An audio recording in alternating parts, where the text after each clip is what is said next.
Welcome to Elin. In this video, we will learn to use the system within 10 minutes. A document with exercises on getting started is in front of you right after registration.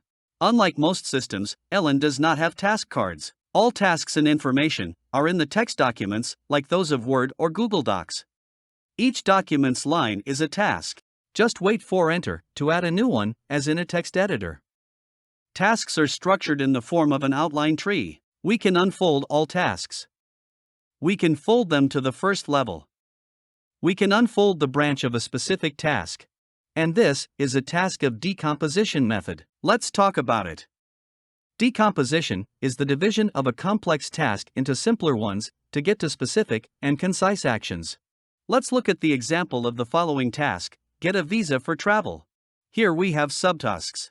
Apply to the embassy, collect documents, submit documents, get completion status response, pick up passport with a visa. Collect documents task has its own subtasks. Make your passport photocopy, get proof of income, make photos for a visa.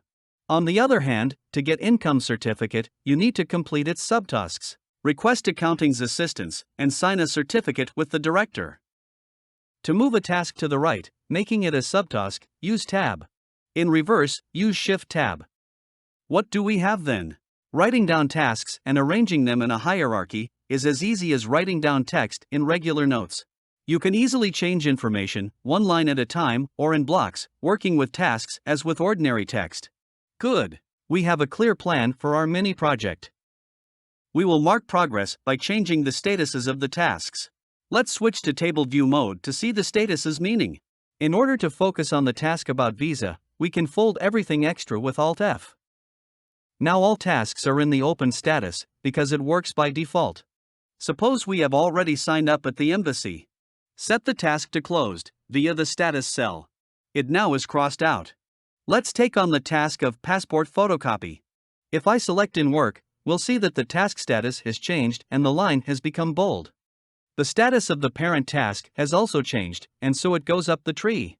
We just saw an example of codependency between task statuses. By starting to deal with the passport photocopy subtask, we began to work with the collect documents parent task, which is pretty logical. We have already closed the task. Now let's change it to done. The task is crossed out, but remains bold. Unlike closed, done is a completed task. We don't want to close it yet. It might need to be reviewed or discussed within the team. Let's look at another task: sign the certificate with the director. We can't do this until we get this very certificate from the accounting department. Therefore, we can set the task to the on hold status. We will do it through the Alt-H hotkey. The line now turned gray. Please note that when you press Alt, a tooltip with all hotkeys for changing statuses appears at the bottom. On a Mac, Alt is often called Option, but technically it's the same button. Suppose we don't need a certificate of income and we want to reject this task. Alt-R, and our task with its subtasks are gray strike-through. Let's leave a comment on why we did it. For example, we just need a bank statement. This line is not a task, it's just our comment. Note is a special status for this case. Press Alt-T and the line turned blue. Statuses can be changed for several rows at once. Select the remaining tasks and close them by Alt-C. The entire selected block has now become closed. Remember our approach? Managing tasks is as easy as working with text in regular notes. Now, let's deal with delegation of tasks. To assign a task to the performer, type an icon. A drop-down list of performers appears in our document. Only my performer is here so far, so I will choose it. You can choose from the list or type a new one. For example, John. In this case, subtasks inherit the assigned one, unless they are assigned to another person. Let's try. We can see that I am now responsible for the entire block of tasks, except for the one where John is obviously indicated.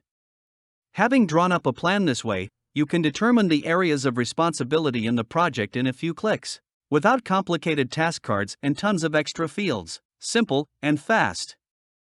Now, a few words about navigation. Working with a large amount of data in Elin is really easy. Thanks to its structure in the form of an outline tree, any task can be reached in a few clicks.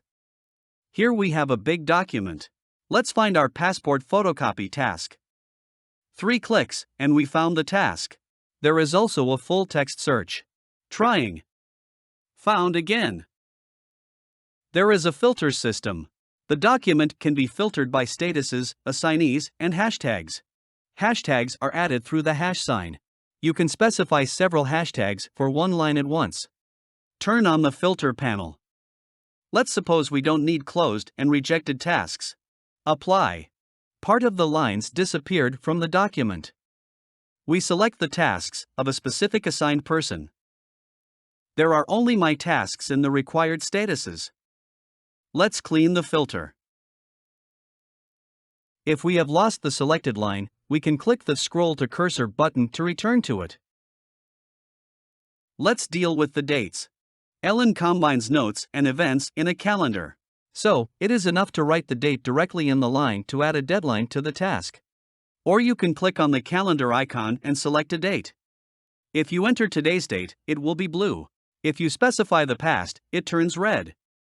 Now our tasks are displayed in the calendar. If you install a mobile application, you will receive push notifications for tasks assigned to you. The calendar has 4 modes: day, list, month, and week. I think that everyone knows how to work with a calendar. Move tasks by day, by time, and change their duration. You can create a new task by clicking on the calendar. Here it comes. This task has been saved in the inbox document. Open it in the second window mode. This is a special document for adding tasks quickly. Here is our task that we just added via the calendar. You can also add a task by calling a pop-up window through the plus sign or through the Ctrl-I hotkey. Here is the second task that appeared in the inbox. Why is it necessary? Let's say you have a new task or a useful idea, but there is no time for distraction. Then you make an entry in your inbox for a few seconds, and continue to go about your business. Same from the mobile application. It's like writing a message to yourself. Then, at a convenient time, for instance at the beginning of the working day, you can sort out the inbox, moving tasks to a logical place in your system. Inbox is a very simple tool, but as a result, you won't forget or lose anything. This skill alone increases organization by a significant level. We're finishing the tutorial, so we are left to deal with the task board. The board has 2 modes: vertical, convenient when performing tasks, and the usual horizontal, one for sorting tasks. Right now we have one default list, unsorted. Let's create more lists. For example, my work, my personal, my assistant. It was possible to create lists using the kanban method. We created a board based on the principles of temporary resources. My working hours, my non-working hours, my colleagues' working hours, which I as a manager can conduct. Let's send the task, for example to my work, through the context menu. We see a link to the task in our list, while the task has not disappeared from the document. Now, a few words about project reviews. What is it? This means that when we are doing a big project, for example, we are building a house. From time to time, let's say once a week, we need to remember what has already been done and update the future plan. In doing so, we select those tasks that we would like to do before the next review. So we sent 3 tasks to the board, to the unsorted list, via the Alt-B hotkey. Now we can distribute tasks among lists and sort them in relation to each other. Prioritize. After that, we consistently complete the tasks in order until the next regular review. Now we have finished learning the basic features of Elin, so you can start using the system. In the beginning, you may have a question of how to best organize the structure of documents and projects within them. You can start with the following structure. All your personal tasks can be in a single document, for example, the main. All documents are in the left menu, and from here you can create a new document. This document can be immediately added to favorites for quick access from the top panel. One-time stream tasks that are solved in one action or live only a couple of days can be recorded and maintained in the routine section. Combine big tasks that require several actions to be solved in the projects section. Save useful information in the directory section. For joint projects, create separate documents and invite your team. providing the required access level. And this is it. You can always find this video and other useful information in the tutorial section. We wish you a productive start with Elin.